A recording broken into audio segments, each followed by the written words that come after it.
Thank you very much, everybody. What a great song that is, but we'll cut it a little short because we have some business to discuss. What a group of smart ones we have in front of me today. That's about as good as it comes. Up here, the brain power, the greatest power of them all, the brain power. Well, I'm thrilled to be here with so many tech leaders and luminaries as we take historic action to reassert the future which belongs to America, always has belonged to America. We just lost sight of it on occasion. And I just want to start by stating that we've just concluded our big trade deal with Japan and numerous other countries in addition, as you know. But on the Japan deal, because it was literally just signed, letter was just signed, it gives us a sort of signing bonus. So I'll bring it into sports talk, a signing bonus. Like you have signing bonuses too, I understand. Getting a lot of money, 100 million, that's not bad. But that's not as good as the signing bonus we got. We got a $550 billion signing bonus for the country. And we had the tariff at 25%. As you know, we had a tariff at 25%. And these are great people that we negotiated with, but we agreed to reduce it to 15 based on the fact that Japan has agreed for the first time ever to open up its country to trade so that all of our American businesses and business geniuses, including many in this room, can go out and do business openly and freely in Japan, a very rich and prosperous and profitable and wonderful country, frankly. And we will pay a zero tariff as we do business in Japan. So we're paying zero, they're paying 15. We're getting $550 billion. And to be exact, it's 90% of that, but we control the whole lot of it. And it's really been great. And they're very happy, and their stock market went up, and our stock market went up, and that's supposed to be the way it is. Ours went way up, and theirs went up. And we've made numerous other deals like that. But the opening up of a country is very important to us. We have numerous countries that have opened their doors, just made some incredible transactions, but we're going to have a very, very simple tariff for some of the countries. We have so many countries you can't negotiate deals with everyone, so we'll have a straight, simple tariff of anywhere between 15 and 50%. A couple we have 15 because we haven't been getting along with those countries too well, so we just say, let's pay 50, and that's the way it is. But remember, we get countries that were closed, always closed. Everyone in this room would never remember any of them to be open. We've offered such a deal to the European Union where we're in serious negotiations, and if they agree to open up the union to American businesses, then we will let them pay a lower tariff. So the tariff is very important, but the opening of a country, I think, can be more important if our businesses do the job that they're supposed to be doing. Such openings are worthy of many points in tariffs, and they're a good thing, not only for, as an example, Japan or Europe, but certainly a great thing for America because it allows our businesses to go out and fairly compete and do really well if they compete properly, like the people that I know. Everyone in this room practically I know has competed very successfully. I haven't seen any, and I know the losers just like I know the winners. I tell you, I don't see any of the losers here. But now if some of the countries that pay 25% or more on autos complain, remember that Japan was willing to pay upfront the $550 billion for that privilege of negotiating with the United States of America. We also made a deal yesterday with the Philippines and Indonesia, which in both cases will be opening up their country. And we're in the process of completing our deal with China. And as you know, the UK, we made a deal. It was a very good deal for everybody. Everybody's happy. It's always nice when everybody can be happy. But mostly we'll be charging straight tariffs to most of the rest of the world because we have over 200 countries. People don't realize that's a lot of deals. Even if you're like me, a deal junkie, that's a lot of deals. That would be too much for anybody. Ooh. How did we do with this country that I never heard of? We got a lot of deals cooking, but America is taking in hundreds of billions of dollars like it never has before. Investments into our country at the highest point ever in history, and we've just really been opened up for business for 3 of the 6 months. The first couple of months, we got ourselves all set. We've done a great job with our military, as you know. You saw that 2 weeks ago when you saw the way those incredible B-2s flew into Iran and took out an entire nuclear potential deadly force. But I want to thank some of the incredible people that I see before me, including White House AI czar David Sachs. He's been great for organizing this very important summit, and especially for putting it in D.C., where it's a little bit easier. I don't know if it's easy for you, but it's a hell of a lot easier for me. Along with his colleagues at the All In podcast, which is very good. I did that podcast a year and a half ago, and I said, this is something, it was pretty new, pretty raw. Everybody I knew saw that podcast. I said, well, he's got something pretty good. Who is that guy? He's a smart guy, by the way. I think if I ever get in, which at the time people were saying I had a shot, not as good a shot as it turned out. We won in numbers that nobody believes. We won every swing state. We won by millions and millions of votes, winning the popular vote. We won with the districts, as they would call them, 2,750 to 505. And that's why the map is almost completely red, except for a couple of little blue areas on each side of it. But it was a great experience, frankly, for me. And hopefully it's a great experience and been a great experience for our country, because they're saying we had the greatest 6 months that a president has ever had, the opening 6 months. And I'm not even sure, maybe 6 months. I'm not sure it's the opening, but let's call it the opening 6 months. It sounds a little bit nicer. I want to also say hello and thank to Chamath and his wonderful wife, Nat. Thank you very much for being here. Thank you very much. It was great seeing you again. Great couple. David Friedberg and even, as we know, Jason Calacanis.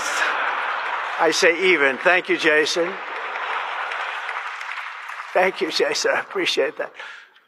Yeah, he's a good person. Thanks as well to the Hill and Valley Forum and our future Undersecretary of State, Jacob Hellberg.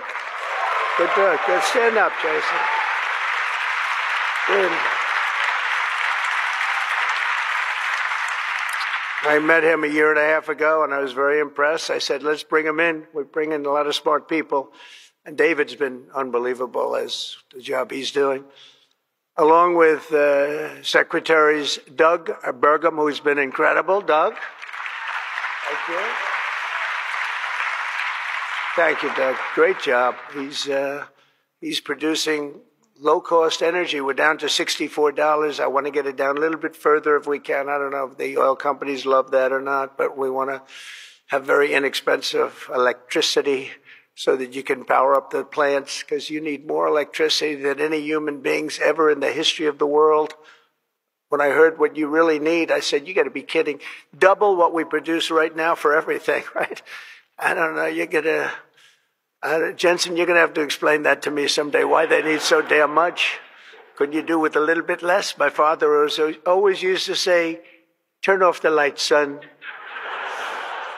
But you guys are turning up the lights.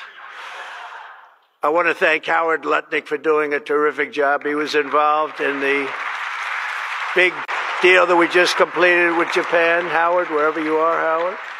Where is Howard? Hi, Howard. Great job you did. Appreciate it. Really, that was an interesting negotiation, wasn't it? These are tough people. These are good negotiators, I will tell you, Japan. But they love their country, and they do what's right for their country. I want to thank Chris Wright, if Chris is around. Chris is here, because he's helping with the the tremendous energy success that we're having. We're having tremendous energy success. We're the biggest. We have more energy than anybody else in the world. Nobody knew that until I came along, but we have more energy than anybody else in the world. We're making incredible deals on energy, including deals in Alaska. Well, we that's the mother lode. That's the big one. And we're making deals with various Asian countries that need it. And it's actually hard to believe, you don't think of it, but Asia is very close to Alaska, relatively speaking.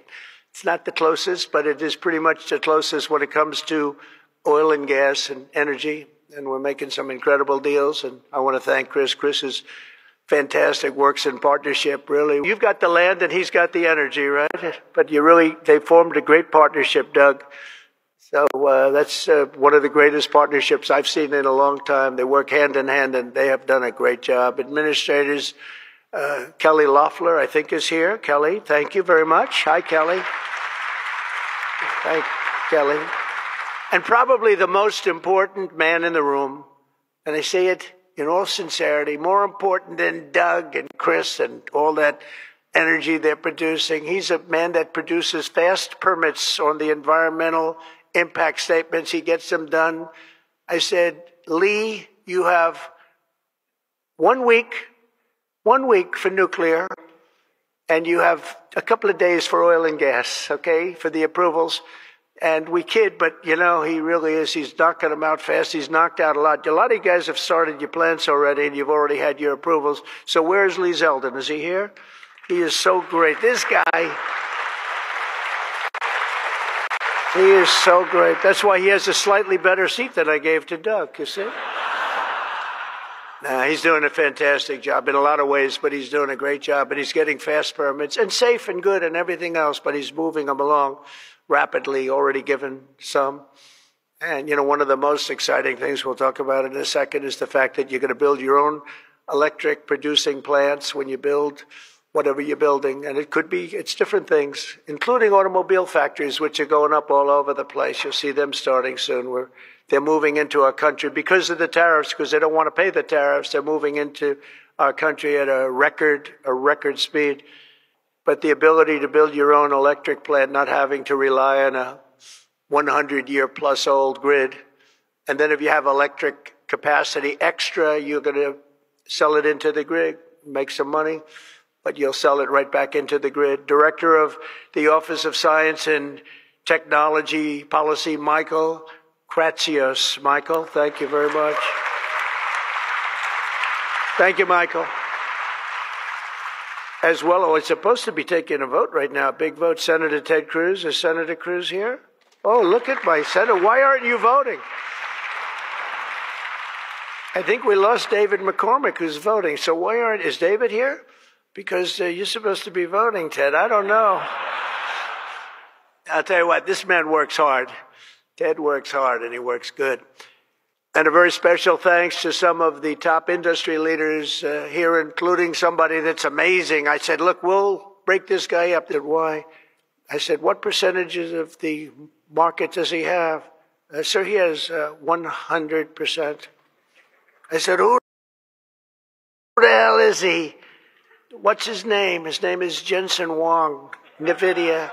I said, what the hell is NVIDIA? I've never heard of it before. He said, you don't want to know about it, sir. I figured we could go in and we could sort of break them up a little bit, get them a little competition. And I found out it's not easy in that business. I said, supposing we put the greatest minds together and they work hand in hand for a couple of years. He said, no, it would take at least 10 years to catch him if he ran NVIDIA totally incompetently from now on. So I said, all right, let's go on to the next one. And then I got to know Jensen, and now I see why. Jensen, will you stand up? What a job. What a job you've done. Man. Great. He's a great guy, too. Lisa Su of AMD. Lisa? Lisa? Thank you. Congratulations. Great job. Sham Sanikar of Palantir. We buy a lot of things from Palantir. Where are you? Are we paying our bills? I think so. We just made a deal with the European Union where they're going to pay the United States of America 100% of the cost of all military equipment. They're going to ship it to the European Union, and then they'll distribute it, and much of it will go to Ukraine. It's been a long time since you've heard those words, because we're in for $350 billion. But now we send it to Europe, and Europe pays, and they were great. We had a tremendous NATO meeting a few weeks ago, and it was pretty amazing, actually, what happened. They agreed to go from 2% to 5%, and they had 2% where they didn't pay. They have 5% where they've already paid. That's a big difference. That's trillions of dollars. Jeff Sprecher, the other half of that incredible family, is he here? Is he here? He's a fantastic guy, international, intercontinental exchange, and he's been a friend of mine for a long time, the husband of Kelly, who's really doing a good job. You are really doing a good job. Small business, which is actually big business if you add it all up, right? It's probably the biggest bank there is, but they call it small business, and she's done a fantastic job. Thanks, Kel. Say hello to Jeff. As we gather this afternoon, we're still in the earliest days of one of the most important technological revolutions in the history of the world. Around the globe, everyone is talking about artificial intelligence. I find that too. Artificial, I can't stand it. I don't even like the name. You know, I don't like anything that's artificial. So could we straighten that out, please? We should change the name. I actually mean that. I don't like the name artificial anything, because it's not artificial. It's genius. It's pure genius. And its potential to transform every type of human endeavor and domain of human knowledge, from medicine to manufacturing to warfare and national defense. Whether we like it or not, we're suddenly engaged in a fast-paced competition to build and define this groundbreaking technology that will determine so much about the future of civilization itself, because of the genius and creativity of Silicon Valley. And it is incredible. Incredible genius. Without question, the most brilliant place anywhere on earth. America is the country that started the AI race. And as President of the United States, I'm here today to declare that America is going to win it. We're going to work hard. We're going to win it.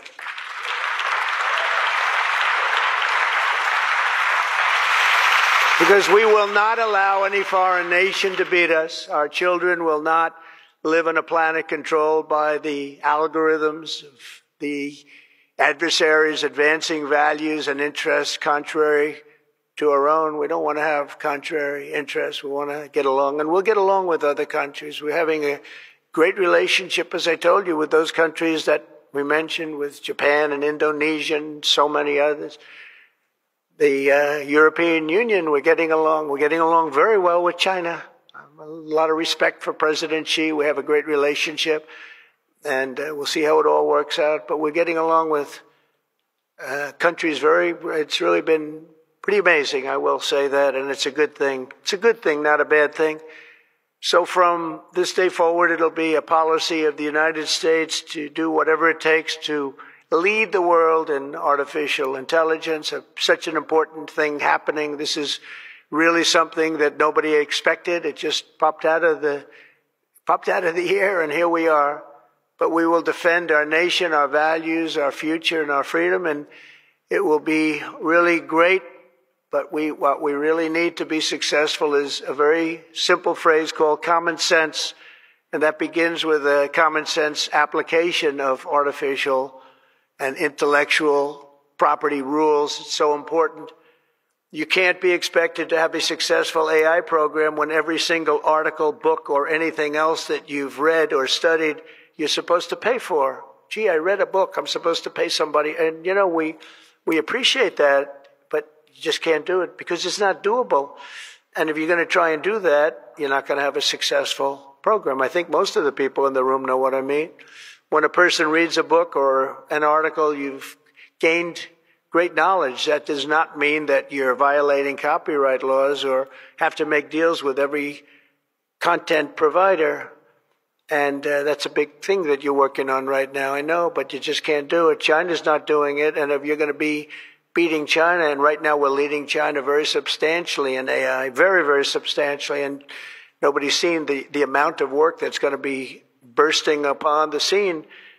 But you have to be able to play by the same set of rules. So when you have something, when you read something, and when it goes into this vast intelligence machine, we'll call it, you cannot expect to every single time say, oh, let's pay this one that much, let's pay this one. It just doesn't work that way. Of course, you can't copy or plagiarize an article, but if you read an article and learn from it, we have to allow AI to use that pool of knowledge without going through the complexity of contract negotiations, of which there would be thousands for every time we use AI. We also have to have a single federal standard, not 50 different states regulating this industry of the future. And some people would say, gee, that's an unpopular thing to say. I was told before I got up here, this is an unpopular thing because some people, they don't want that. But I want you to be successful. And you can't have one state holding you up. You can't have 3 or 4 states holding you up. You can't have a state with standards that are so high that it's going to hold you up. You have to have a federal rule and regulation. Hopefully you'll have the right guy in this position that's going to supplant the states. If you are operating under 50 different sets of state laws, the most restrictive state of all will be the one that rules. So you could have a state run by a crazy governor, a governor that hates you, a governor that's not smart, or maybe a governor that's very smart, but decides that he doesn't like the industry and he can put you out of business because you're going to have to go to that lowest common denominator. We need one common sense federal standard that supersedes all states, supersedes everybody, so you don't end up in litigation with 43 states at one time. You got to go litigation free. It's the only way. And we also have to watch Europe, Asia, and all foreign countries so that they don't make rules and regulations that likewise make it impossible for you to do business, and where you'd have to make everything in AI cater to them. Because again, you'd have to cater to the toughest country or to the toughest state. You can't do that because it would ruin it. I just terminated all of the, as an example, California car emissions rules, which were a disaster. It cost them just billions of dollars as an industry, but thousands of dollars per car. The emission rule standard, because they were making the production of an automobile almost impossible and at a tremendously higher cost, much more expensive than it should cost, for very little gain, for actually, in my opinion, negative gain. The automobile was worse. Under this administration, our innovation will be unmatched and our capabilities will be unrivaled. And with the help of many of the people in this room, America's ultimate triumph will be absolutely unstoppable. We will be unstoppable as a nation.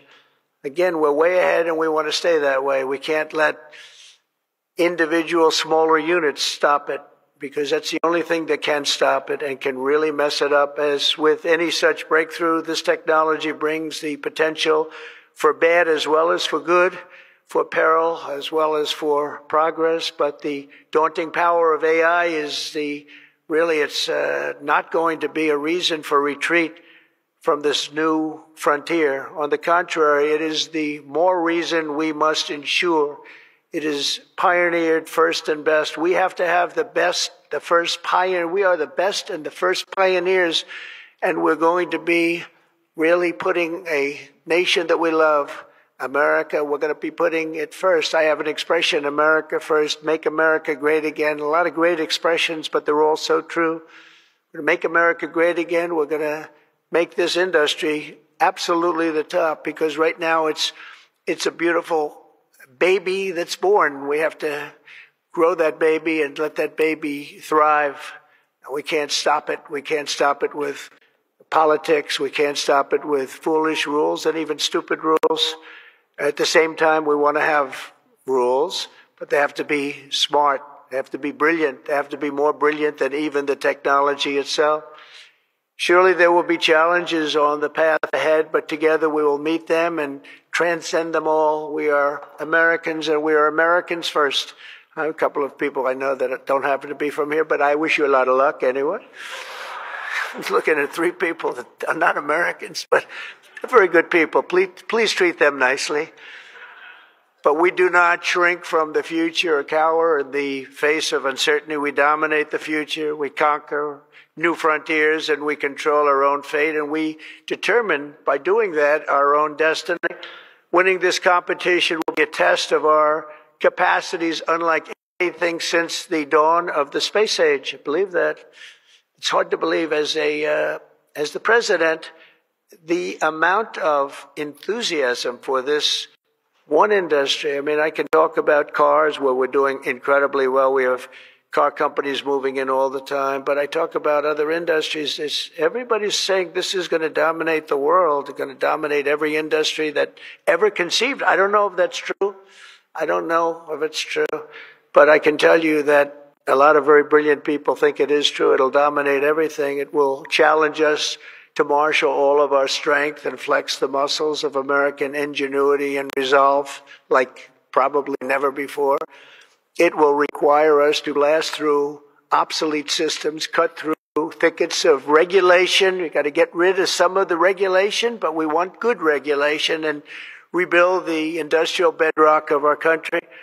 And perhaps most importantly, the AI race will demand a new spirit of patriotism and national loyalty in Silicon Valley and long beyond Silicon Valley.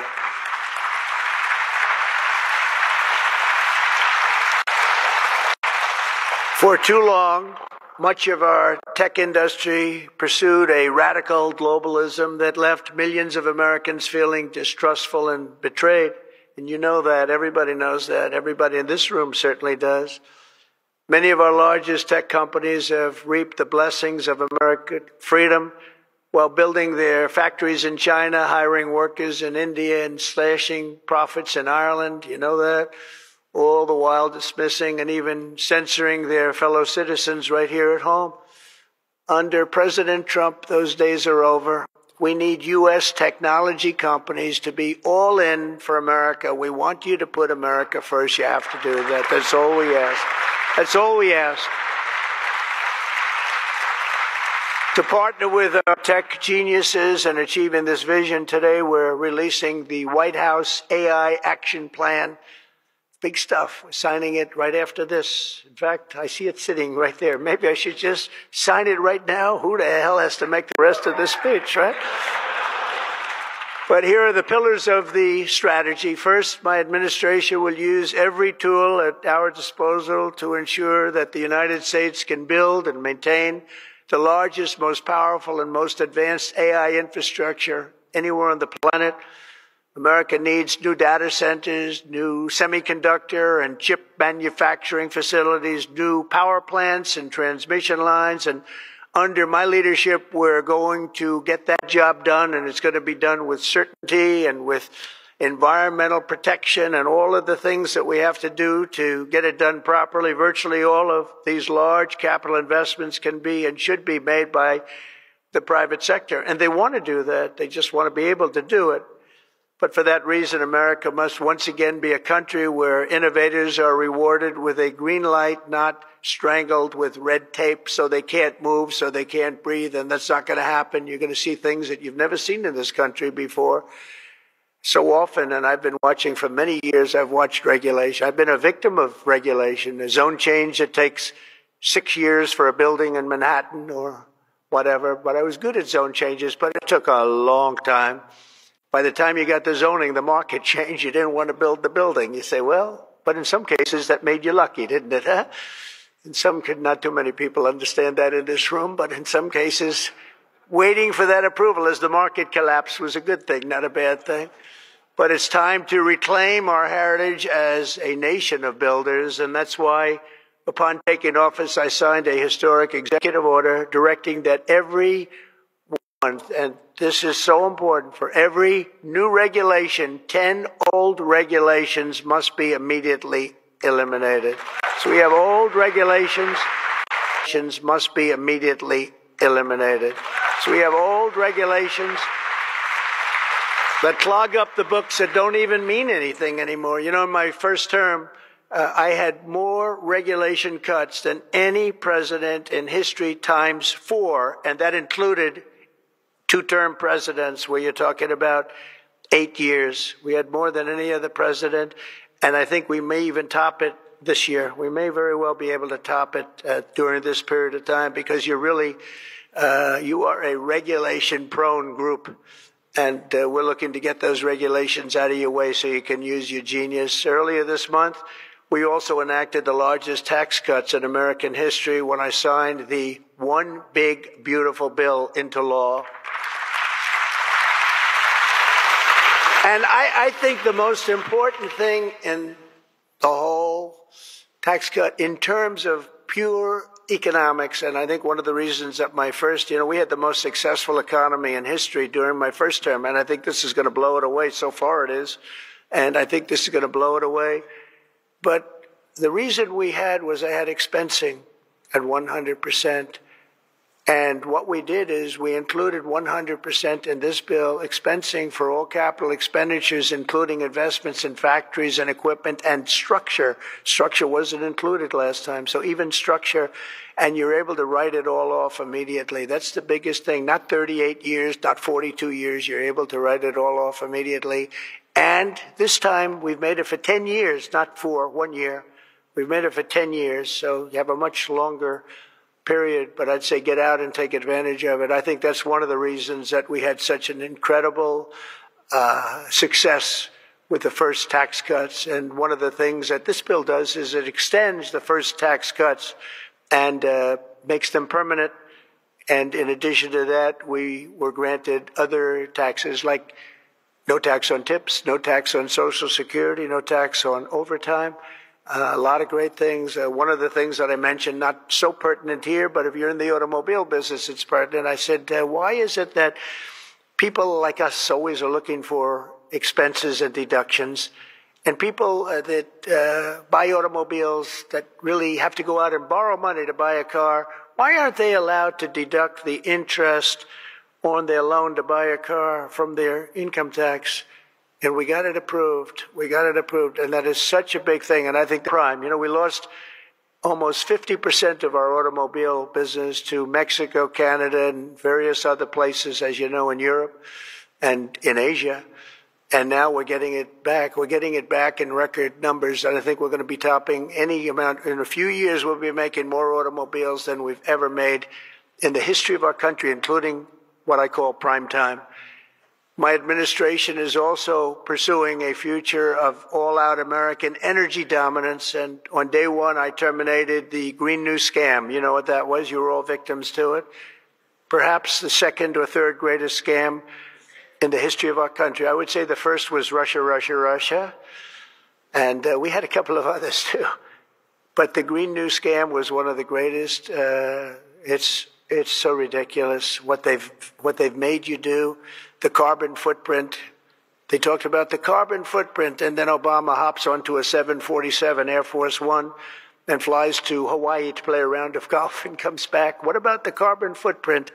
No, we didn't like that. And what Biden has done is absolutely terrible. He made it impossible, almost impossible for people to do business, not even talking about the border, where millions and millions of people flowed into our country, many from prisons, from jails, from gangs, from mental institutions all over the world. No, we're not doing that. We have to get them out. We've got 11,888 murderers. Many of them committed more than one murder. Many of them, more than 50%, committed more murders. We're getting them out of our country, or in some cases they're so bad, we're not getting them out. We're having to lock them up because we don't want them ever to come back, no matter how good we're doing. Last month, you probably read, we had 0 people enter our country illegally. And over the last number of years, you'd have hundreds of thousands, literally hundreds of thousands of people a week pour into our country, totally unvetted and unchecked. And what the hell were they thinking? What they've done to our country is so sad, and we can never forget it. But we're unleashing all forms of energy, including natural gas, oil, and clean, beautiful coal. I instructed my people in the form of Chris and Doug in particular, you are not allowed to say the word coal without saying clean, beautiful in front of it. You can only say clean, beautiful coal. It's a little embarrassing because we had somebody making a speech the other day, right? And he mentioned the word coal about 30 times because that was the subject. And he kept going clean, beautiful. I wanted to say, okay, just take it easy. You could just got a little bit crazy, right, Doug? But it's, China's using it. They're building now 57 big power plants, all fueled by coal. And we have to compete. We have to win. And we're going to have clean, beautiful coal. But we have more coal than any. We have more anything in terms of energy than anybody, oil and gas. We also have more coal. In May, I also signed an executive order to rapidly begin construction of safe, reliable nuclear reactors. That's a big thing now.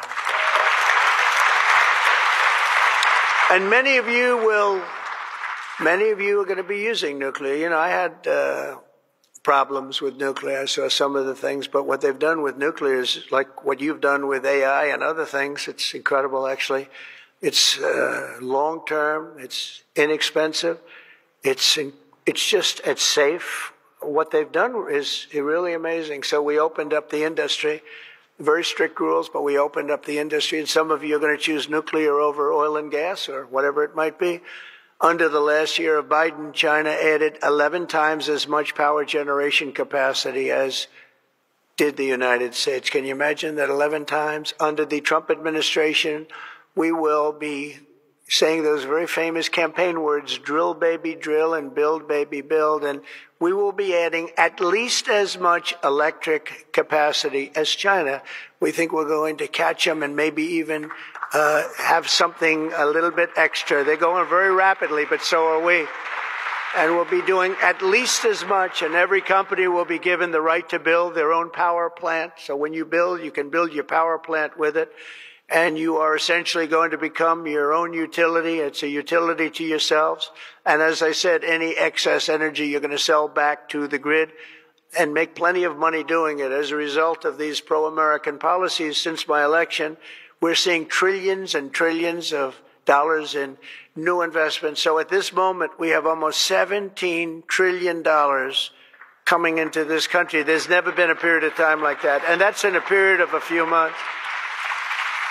In a few months, Meta, Amazon, Google, Microsoft are all investing $320 billion or more in data centers and AI infrastructure this year. Those companies are really, they're really going at it, and they're very smart people, very good people. I got to know a lot of them. I didn't like them so much the first term when I was running. I wouldn't say I was thrilled with them. But I've gotten to know them and like them, and I think they got to like me, but I think they got to like my policies maybe much more than me. NVIDIA has committed $500 billion over the next 4 years. Thank you, Jensen. I'm sure that'll be a good investment. If you're doing it, it's good. Thank you very much. It's a great statement. Last week, I was in Pennsylvania as 20 companies announced $92 billion with David McCormick. Senator, great guy from Pennsylvania. $92 billion in energy and data center projects, including what will soon be the largest natural gas power plant anywhere in North America. They're going to town. It's already under construction, the largest in North America by far. For decades, we had leaders who spent their time focused on building up foreign nations. Under the Trump administration, we are going to have leaders who are going to build up our nation. This colossal investment in AI infrastructure and many other industries, for that matter, such as automobiles and so many other things, will also create thousands and thousands of great-paying jobs, the kind of jobs we want, including lots of blue-collar jobs. And, our numbers are very good right now, but wait till you see these numbers in 2 years from now. It will mean higher wages and more opportunity for millions of energy workers, HVAC technicians, engineers, electricians, and the hardworking citizens who make our country run. These are great people that make our country actually run. To ensure America maintains the world-class infrastructure we need to win today, I will sign a sweeping executive order to fast-track federal permitting, streamline reviews, and do everything possible to expedite construction of all major AI infrastructure projects. And this will be done you will get so good a service in so many ways, not only from Lee with the environment, but you need many other types of permits, and you're going to go so fast. You're going to say, well, wait a minute, this is too fast. I didn't expect to go this quickly. This is a problem. I may cause a problem in opposite, but including factories, data centers, and power plants of all kinds, the United States will have total industrial and technological supremacy. The second pillar of our action plan for AI dominance is to get the entire world running on the backbone of American technology. And I think that's very much happening right now, and I think it's going to happen. The last administration was obsessed with imposing restrictions on AI, including extreme restrictions on its exports. As you know, they made it very difficult to export. This alienated American partners and drove even our friends into the arms of China and other countries. That's why upon taking office, I repealed the so-called Biden diffusion rule. Can you imagine that? That crippled American AI exports, the Biden diffusion rule. I wonder who came up with that name, because he has no idea what it is. He had no idea what it was. He came up with a rule. I wonder who drew that one. I wonder, was that signed by the auto pen, I think, because they went to him and said, we're going to do a diffusion rule. Mr. President, what? What? It's okay. The auto pen will take care of it.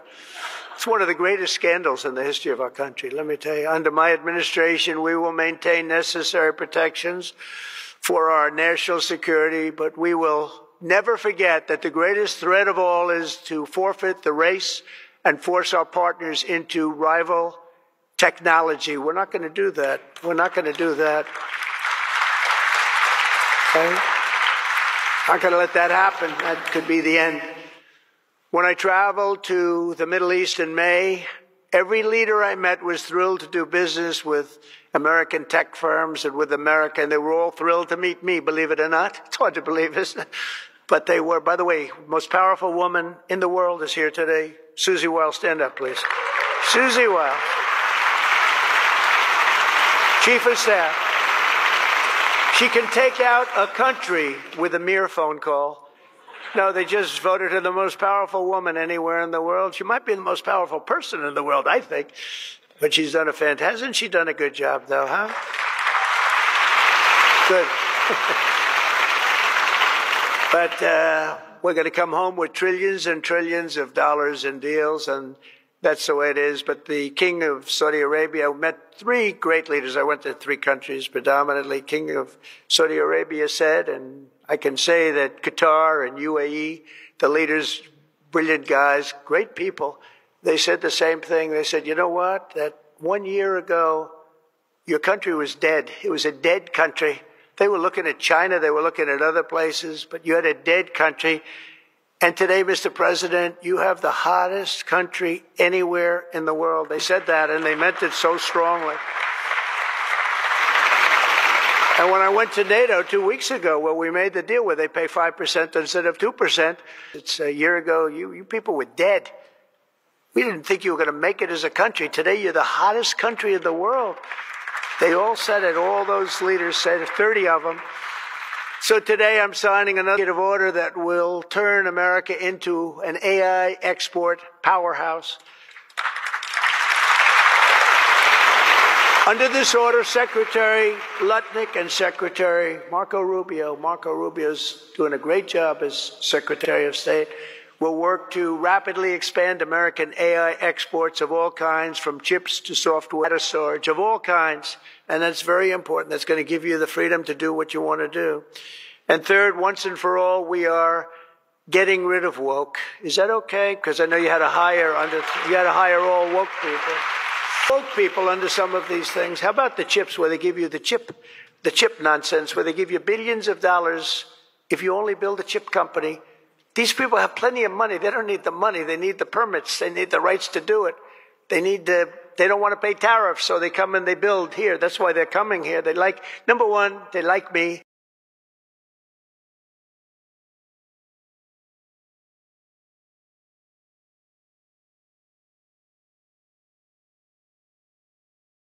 But they like not having to pay tariffs even more, and they're coming. But Biden gave billions of dollars to companies that have nothing but cash. And they don't say where to build. It's just give them money. But here's the problem. They have to hire lots of woke people. And they say woke isn't for this particular industry. We've noticed that. They're not for a lot of industries, if you want to know the truth. So the guidelines were impossible. They're going to give you money, but you got to hire this and this and this and that. And do it too much because I don't want any controversy today. But you have to hire a lot of people that were not into this particular world that you're in. And so therefore all the money they gave didn't mean a damn thing.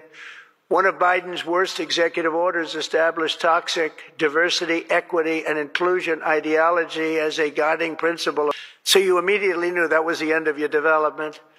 But the American people do not want woke Marxist lunacy in the AI models, and neither do other countries. They don't want it. They don't want anything to do with it. That's why on day one, I very proudly terminated Joe Biden's order on woke AI effective immediately. You don't have any of those crazy rules.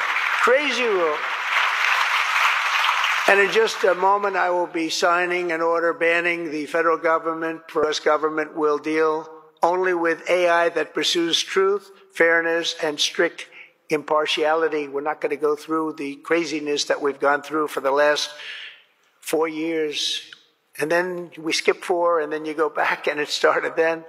But it hung around a little while. Now it's not hanging around at all. Now it's actually very uncool, as somebody told me the other day. It's so uncool to be woke. I encourage all American companies to join us in rejecting poisonous Marxism in our technology. It'll be very interesting to see what's happening in New York, because they're actually thinking about electing a communist in New York. They like to call him a socialist. He's not a socialist. He's a communist. But don't worry, you're going to be okay. He still has to get his money from the White House, and that's not going to happen until he shapes up. But as an example, we are not going to allow men to play in women's sports. That's an example. That's one. And they say that's an 80-20 number. They say 80% would be against it. No, it's not 80-20. It's about 97-3. And I don't know who the 3 are. I've never seen anybody. I've never had a person. I've seen everybody. I'm a very open person. They come up to me and they talk to me. I've never had anybody come up. Sir, you have to let men play in women's sports. I've never had it. I deal with hundreds of thousands of people. Every time I talk to somebody, they talk about AI, they talk about everything, but they've never said, you got to allow, this is ridiculous. Men should be allowed to play in women's sports. It's sort of crazy, isn't it, huh? You have to see, did you see the race? It was a race, a long distance marathon, one of those all-day deals, and we had one of the great female runners, and we had one of the great male runners, and at the end of the day, he won the race by 5 hours and 14 seconds. They waited around for the really good athlete female. It's very demeaning to women, I want to tell you that, but they waited, her parents were waiting for hours. Somebody said, why don't you go back to the hotel and sleep for a few hours and come back and meet your daughter? This is what they do. You got to see the weightlifting records, though. They're the best of all. A woman lifted 212 pounds. It was a world record. It held for 18 years. And now a man who transitioned came up and looked at the bar. How much is it? 212 pounds. Oh, let me try it. Bing, bong. I think he broke the record by 109 pounds. It's going to be a long time. It's going to be a long time before a woman catches that. And these are great athletes and great people, and it's demeaning. And who the hell wants this? We're off of that whole standard, because I just tell you those as examples. We're off of it. The reason the last administration was so eager to regulate and restrict AI was so they could limit this technology to just a few large companies, allowing them to centralize it, censor it, control it, weaponize it.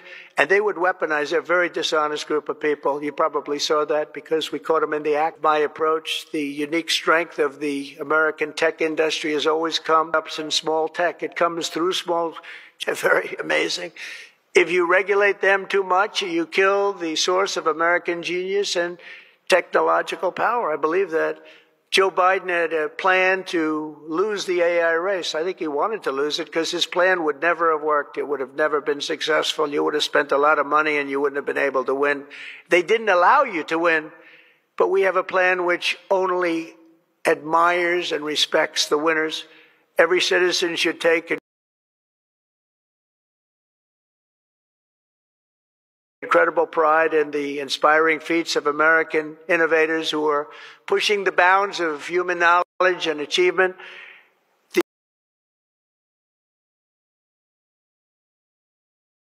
The people of OpenAI, Google, Meta, and countless startups are proving once again that America is impossible.